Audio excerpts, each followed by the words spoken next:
Hey folks, this is Olaf Ratschow. Today I'm diving into a challenge many of us face on social media even if we don't realize it.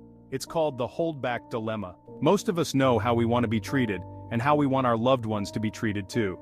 We also recognize when others are being mistreated or stigmatized, but when it comes to speaking up, especially in public forums like social media, we often stay silent. Why is that?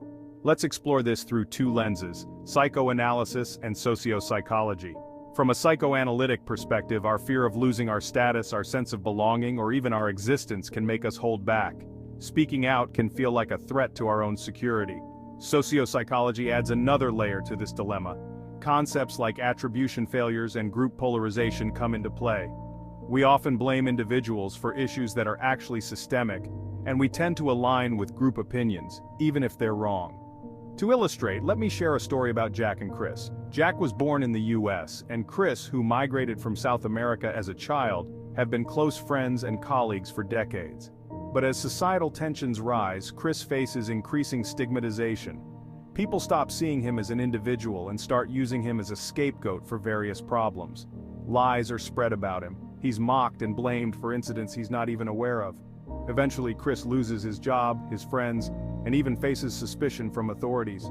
Jack, on the other hand, is married with kids and acutely aware of the injustice Chris faces.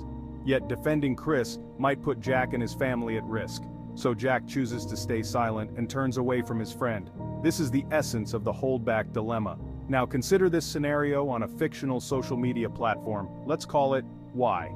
The same dynamics play out. When someone is unfairly targeted or stigmatized, speaking up can feel dangerous. People fear backlash, losing social standing, or even facing direct threats. This creates an atmosphere of mistrust, where open communication becomes a liability. So, why does this matter? Because the freedom of speech, a fundamental right, is being eroded by social pressure and fear. Technically, our communication channels are open and protected by law, but socially, we're silenced. This holdback can turn our freedom into a threatening silence. Thanks for listening, folks. Remember, real change begins when we understand these dynamics and find the courage to speak up. Stay aware, stay vocal, and let's break this cycle of silence. Until next time, take care. Thanks for joining me today. Stay tuned for more insights into the fascinating world of cultural diversity. I'm Olaf Ratschow. See you next time.